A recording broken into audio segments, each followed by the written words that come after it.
Chers internautes, bienvenue à votre émission La Roue. La Roue, un programme qui promeut l'entrepreneuriat, la gouvernance et bien sûr le leadership. Un programme qui vous permet d'agréger vos connaissances, d'enrichir vos différentes compétences à travers l'intervention de nos différents participants. Nous sommes ici au Kansik Mendong Carrefour Banane, au siège de Dynamique mondiale des jeunes, une association qui promeut la gouvernance, les droits de l'homme, la démocratie, la citoyenneté, une association qui vise à former une jeunesse apte à pouvoir faire face aux défis sociaux, économiques, politiques, tout en gardant l'esprit républicain et le sentiment national.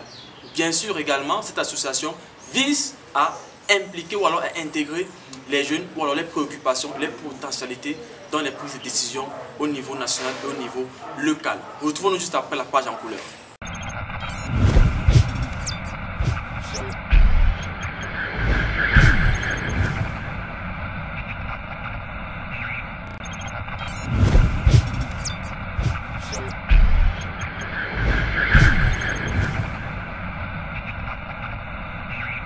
De retour ici au siège de Dynamique mondiale des jeunes pour parler de l'identité nationale. Vous savez, le Cameroun, depuis des années, vit son identité nationale dans la fièvre et dans la sueur à travers la recrudescence des fléaux tels que le tribalisme, le clientélisme ou encore le repli identitaire. Et pour en parler, nous avons invité un écrivain, un communicateur radio, à savoir Monsieur Igor Tchoatin, merci beaucoup. Vous êtes écrivain. Vous avez d'ailleurs écrit un livre intitulé Identité qui sortira le 30 octobre prochain. Bienvenue, Monsieur Igor. Merci. J'allais également oublier que vous êtes stagiaire à Dynamique mondiale des jeunes. Vous faites bien de le dire, je suis stagiaire à Dynamique mondiale des jeunes, je suis communicateur radio et aussi je suis étudiant, j'étudie la sociologie à l'université de Yaoundé. Ça aurait été un crime de lèse-majesté ne pas préciser que vous êtes stagiaire ici, dans cette structure qui forme les jeunes à pouvoir faire face aux défis qui nous assaillent.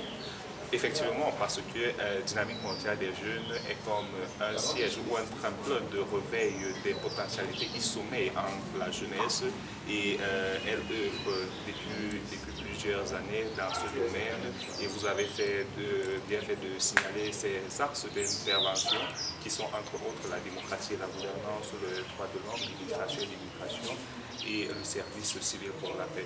Et donc, Dynamique mondiale des jeunes en termes de valeur ou encore en termes de vision a une vision double en effet. Déjà au niveau de la jeunesse, elle a une vision de préparer les jeunes, de valoriser ces jeunes-là afin qu'ils puissent effectivement valoriser les talents qui sommeillent en eux. Parce que nous sommes dans une société où les jeunes, malheureusement, ont de moins en moins conscience en eux du fait de la réduction du marché de l'emploi et ainsi de suite, ce qui conduit à certaines déviances.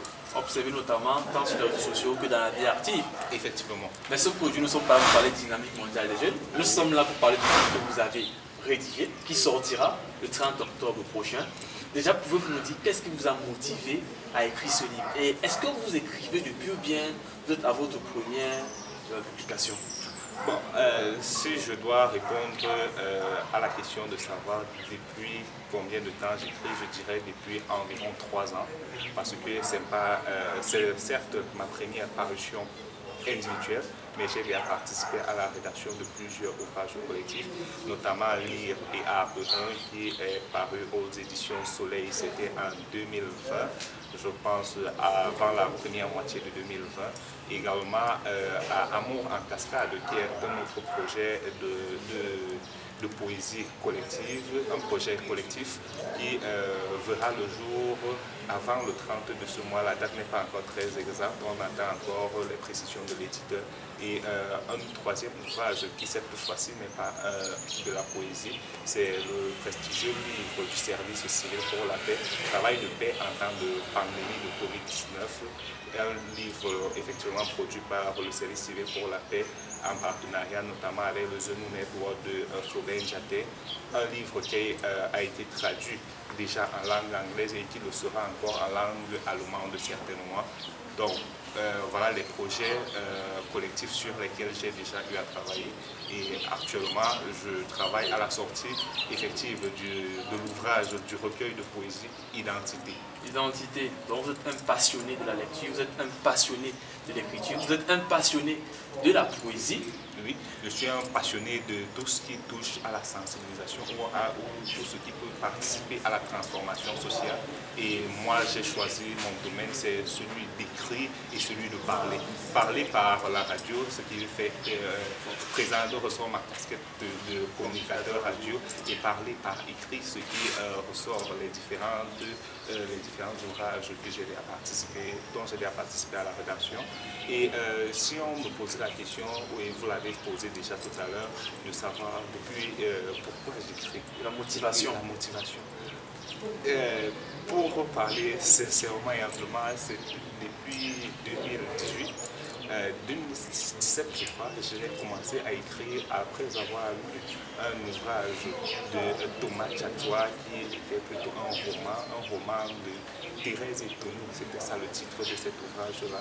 Et ce monsieur-là avait une très grande bibliothèque personnelle où chaque fois que j'arrivais sur lui, il était en train de lire. J'ai donc décidé de prendre aussi un livre et de lire. À force de forger, on devient forgeron, comme on le dit. Et donc, à force de lire petit à petit, j'ai fini par développer une grande passion déjà pour la lecture. Et après la lecture, je me suis dit, bon, si les autres écrivent, ça veut dire moi aussi je peux écrire pour donner ma vision des choses, pour m'exprimer. Et ce qui explique ma participation à des projets de rédaction, et notamment celui qui va aboutir le 30 octobre. Le 30 octobre. Pour revenir non sur celui qui va aboutir le 30 octobre, à savoir Identité, ce recueil de poésie, pouvez-vous nous faire le résumé de ce livre-là? Il est impossible déjà pour moi de vous faire un résumé exhaustif de ce qui est contenu dans cet ouvrage, mais si il faut de manière ramassée dire quelque chose de l'identité, je dirais c'est un recueil d'environ 72 poèmes qui s'étale sur environ 260 pages, quelque chose par là. Wow. Oui. C'est à féliciter. Merci. Et ça aborde plusieurs thématiques, parce que l'ouvrage est rédigé par thématique. Ça aborde notamment la première thématique abordée, celle relative à la jeunesse, où j'essaie en tant que jeune de parler à d'autres jeunes à travers la poésie. Parce que le constat est que beaucoup de jeunes n'aiment pas beaucoup de lecture. Et donc, si vous écrivez un roman, il y a peu de chances que ces journalistes, parce que le roman est souvent volumineux avec des blocs, des paragraphes en bloc. Du coup, pour essayer de contourner cette difficulté-là, le message, selon moi, passe mieux quand il est distillé en poésie. Les gens aiment bien lire de belles phrases, la rime et tout ça. Et donc la deuxième partie de cet ouvrage-là, c'est parents. Après la jeunesse, je m'adresse aux parents. Après les parents, la société, et après il y a d'autres parties telles la paix, patriotisme, et une dernière partie qui pour moi est très importante, autre, qui est où je m'exprime non seulement en tant qu'écrivain, mais surtout en tant que jeune. Je m'exprime dans le langage des jeunes, un langage que les jeunes connaissent bien, un langage de la rue, entre guillemets, bien sûr canalisé, pour essayer effectivement d'atteindre l'objectif qui est de parler et de contribuer au changement de paradigme chez les jeunes. Parce que selon moi, la première réussite serait de faire en sorte que les jeunes se questionnent, une introspection véritable poussera d'aucuns à arriver à des solutions probantes qui pourra véritablement soit les pousser à entreprendre ou alors à se convertir en acteur de transformation sociale, parce que voyez-vous, il y a une grande différence entre individu et citoyen, et lorsqu'on devient citoyen, c'est que véritablement on est au service de la majorité et on participe à la construction d'une meilleure vie ou d'une meilleure conscience nationale. À la construction d'un Cameroun émergent, unique dans sa diversité. Tel est d'ailleurs l'objectif des différents programmes, à savoir le DSCE, aujourd'hui le SND30, qui sont des programmes qui visent davantage à permettre au Cameroun d'être un pays émergent. Et cela doit passer par la reformation, la réforme des mentalités, essayer de revoir, de faire une transformation sociale positive auprès de la jeunesse, qui est le fer de lance de la nation. Peut-être, si vous le permettez, avant le terme, vous allez dire que la jeunesse est le fer de lance de la nation. Mais il ne suffit pas de faire le constat de ce que la jeunesse est le fer de lance de la nation. Si c'est bien fait, il faut l'action de lancer. Tant que vous ne lancez pas le fer va rester là et se rouiller même peut-être. Et vous avez parlé également d'une jeunesse qui pourrait participer véritablement à la marche de la nation. Et le constat actuel est que la crise de valeur dans le contexte camerounais est selon moi sans précédent, parce que quand j'écoute les parents parler de comment ils se comportaient à leur époque et que je vois comment nous autres les jeunes, nous nous comportons déjà dans les réseaux sociaux, ce qui est un pan de choses abordées dans l'ouvrage et même envers les uns et les autres dans la société. On dirait ce comportement est à questionner. Que vous nous direz plus en deuxième partie d'émission. Nous allons faire une courte transition pour écouter les lectures de Mel qui vont nous parler de l'identité nationale. Retrouvons juste après cette courte transition.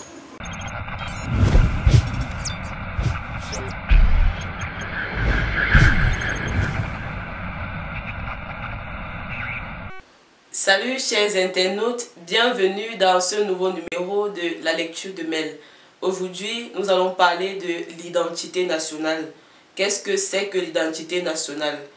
Alors, l'identité nationale est le sentiment qu'éprouve une personne à faire partie d'une nation. Le concept d'identité nationale désigne aussi l'ensemble de caractéristiques communes entre les personnes qui se reconnaissent comme appartenant à une même nation. L'identité nationale, par ailleurs, est fondée sur une histoire, des valeurs et une langue commune. De l'histoire et du sentiment à partager, un destin commun naît, l'identité nationale, et des valeurs qui vont fonder durablement l'identité d'un peuple. En effet, l'identité nationale est un phénomène à plusieurs facettes dont l'usage en tant que concept renvoie à des réalités diverses. La question de l'identité renvoie essentiellement à une question apparemment très simple. Qui sommes-nous? En premier lieu, l'identité interne peut être perçue comme un objet référent à la sécurité, les valeurs, le mode de vie, les normes, voire même l'appartenance à une civilisation, autant de composantes de l'identité qu'il convient de défendre. Par ailleurs, parmi les éléments qui contribuent à façonner l'identité nationale, on notera la représentation que les membres d'un État se font de celui-ci, de sa place et de son rôle au sein du système national, la perception qu'ils pensent que les autres États ont de leur État, enfin, la conception qu'ils ont de ce système et des autres États qui le composent.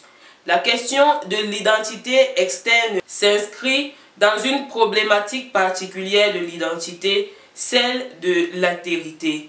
La perception de l'autre influence le décideur selon que l'étranger est un ami, un allié, un adversaire, un ennemi ou tout simplement neutre. La plupart des théoriciens s'accordent désormais sur l'importance de l'identité nationale en tant qu'instrument de compréhension de la politique de sécurité. Toutefois, la conceptualisation de l'identité et les explications quant à son impact sur la scène internationale diffèrent largement d'une théorie à une autre. En définitive, l'identité des communautés ou des groupes, tribus, clans, nations, civilisations, religions ou races constitue un objet référent de la sécurité sociétale. Les citoyens camerounais devraient développer les notions d'altérité, de solidarité, de complémentarité et d'appartenance à une même aire géographique afin de faire du Cameroun un pays émergent. Voilà, chers internautes, en quelques mots, l'importance de l'identité nationale, l'importance de se savoir appartenir à une nation et de reconnaître l'autre comme appartenant à cette même nation. Retrouvons-nous la semaine prochaine pour une prochaine rubrique. Bye bye.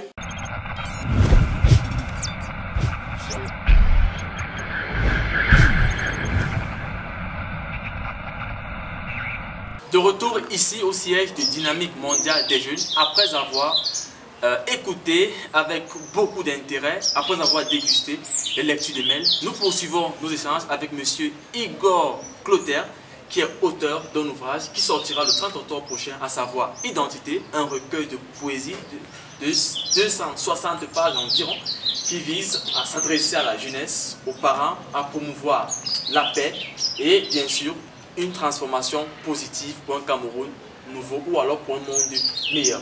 Alors, Monsieur Igor, nous allons continuer nos échanges. Puisque vous parlez d'identité, aujourd'hui nous observons de plus en plus la déviance sur les réseaux sociaux, la déviance dans la vie active. Est-ce que vous pensez qu'aujourd'hui l'identité camerounaise est en perte de vitesse ou alors est en voie de disparition? Est-elle menacée? Véritablement, l'identité camerounaise, et non seulement camerounaise, africaine, est aujourd'hui menacée plus que jamais avec déjà le contexte de mondialisation. Nous sommes, pour les Camerounais et les Africains, sont davantage extravertis, ils ont le regard tourné vers l'extérieur et les petites notions totalement locales, le pardon, la solidarité, le respect même de l'autorité qui des aînés, de l'autorité des aînés qui à un moment donné, ou du moins au temps ancien, moi-même quand je parle de temps ancien, quand on faisait l'école primaire, on avait encore beaucoup de respect pour l'institution, pour le drapeau national même pour l'enseignant qui aujourd'hui est attaqué de plus en plus. Voilà, qui aujourd'hui est attaqué de plus en plus. Donc véritablement, plus que jamais, l'identité camerounaise et africaine est menacée et il faut agir. Et il faut non seulement que les autorités prennent à charge des programmes ou initient des programmes pour essayer d'endiguer ou de limiter la propagation ou la montée de cette crise de valeur-là. Mais il faut surtout que les jeunes s'engagent, que les jeunes essayent de parler à d'autres jeunes parce que selon les travaux que nous faisons souvent avec Dynamique mondiale des jeunes, vous l'avez dit, je suis stagiaire à Dynamique mondiale des jeunes, quand nous descendons sur le terrain, le message semble plus passer quand un jeune parle à un autre jeune. Du coup, pourquoi pas identité pour justement contribuer à parler à ces jeunes-là. Et vous avez dit tout à l'heure, vous avez parlé du rôle de l'État, vous avez parlé de la nécessité du jeune de parler à nos jeunes. Vous êtes jeune, puisque nous sommes jeunes de 17 ans, 77 ans. D'autres disent que nous sommes jeunes lorsque notre état d'esprit nous conditionne à être jeunes. Bon, c'est vrai que jeune de 0 à 67 ans, c'est relatif. Peut-être selon certaines personnes, mais selon le ministère de la Jeunesse et de l'Éducation civique, c'est jusqu'à 35 ans. De 15 à 35 ans. Oui. Et les Nations Unies parlent de 15 à 24 ans. La CEMAC parle de 15 à 35 ans. La Charte africaine parle également de 15 à 35 ans. Mais nous restons dans le cadre de l'état d'esprit. J'aime souvent cette définition. La chose était d'état d'esprit. Vous avez parlé tout à l'heure du jeune qui doit s'adresser aux jeunes. Et je suppose que votre livre, justement, s'adresse aux jeunes, comme je l'ai dit tout à l'heure, à l'entame de la deuxième partie de l'émission. En quoi est-ce que votre livre peut contribuer à restaurer et à préserver l'identité nationale? Oui, déjà, je pense que ce serait me redire que de répondre à cette... quand je répondrai à cette question... La répétition est la mère des études. Sans souci. Quand je parle à notre jeune, le message passe. Alors, pourquoi ne pas s'engager en tant que jeune? Il y a certains jeunes qui ont justement eu cette chance-là, peut-être de travailler avec les organisations de la société civile et qui ont bénéficié de certaines compétences et aussi qui ont été transformées positivement parce que tout à l'heure je l'ai dit, le passage, il y a une différence entre individu et citoyen. Lorsqu'on devient citoyen, on est au service de l'État, de l'intérêt général et justement étant passé personnellement par les organisations de la société civile, notamment de APADER, là c'était à l'ouest, une association pour la promotion des actions du développement endogène, si je suis exact, et ensuite Dynamique mondiale des jeunes qui justement ont été des mots ou des tremplins, comme je l'ai tout à l'heure dit, qui ont contribué à éveiller le citoyen que je deviens et le citoyen qui se met au service de la transformation sociale et le citoyen qui veut contribuer au changement des choses, le citoyen qui veut parler à d'autres jeunes. Donc on comprend que dans votre livre, vous allez donc partager votre expérience, ce qui vous a davantage transformé, ce qui permettra d'être plus nutritif parce que c'est plus nutritif lorsqu'on partage son expérience, lorsqu'on parle des choses qu'on a vécues, des résultats qu'on a obtenus sur le terrain plutôt que de la théorie qu'on a l'habitude de lire dans certains ouvrages. Nous sommes arrivés au terme de cette émission. Avez-vous un dernier mot à dire à la jeunesse camerounaise qui nous écoutent à travers les réseaux sociaux qui sont de plus en plus utilisés de nos jours. S'il y a un dernier mot que je dirais à la jeunesse, c'est tout simplement d'oser. Parce que comme je le dis dans l'ouvrage Identité, certainement beaucoup de pourquoi viendront se poser à vos projets ou à des actions que vous voudrez initier, mais au pourquoi, essayez de trouver des pourquoi pas. Et j'aurais vraiment aimé à un moment donné mettre comme sous-titre de Identité pourquoi pas, parce que selon moi beaucoup trop de belles actions sont avortées parce que trop de pourquoi s'oppose à elle. Donc tout simplement à pourquoi, à chaque pourquoi que vous avez, dites juste pourquoi pas et foncez. C'est quelquefois en osant, ou du moins comme je l'ai dit pendant cette émission, en forgeant on devient forgeron, en mangeant on a l'appétit. Donc n'hésitez surtout pas devant les obstacles, parce que les obstacles il y en a, il y en aura toujours. Les obstacles il y en aura toujours, c'est par cette phrase, cette belle phrase que nous allons mettre un thème à cette émission. Nous vous disons merci d'avoir accepté notre invitation. Merci à vous et j'espère vous recevoir le jour de la sortie dédicace qui, comme on l'a dit, c'est le 30 octobre à la salle du service œcuménique pour la paix. C'est à Yaoundé, situé entre Chel-Siméon et Biémassila. D'accord, nous en avons convenance et nous allons honorer à ce rendez-vous une manière pour la roue d'encourager la jeunesse camerounaise. Chers internautes, nous sommes arrivés au terme donc, de cette émission qui a bénéficié à la supervision de M. Théophile Zeleux, à la coordination du ticket des jeunes et de l'association New Mind for Development. À la caméra, nous avons notre caméra woman, Mel Edith Makounier. Quant au micro de présentation, je suis Lionel Mouaga. Je vous invite à poursuivre les échanges via nos plateformes Facebook et YouTube. Bientôt, nous serons dans d'autres plateformes telles que Instagram. Nous allons davantage élargir notre communauté. Et je vous dis à la semaine prochaine pour une nouvelle émission.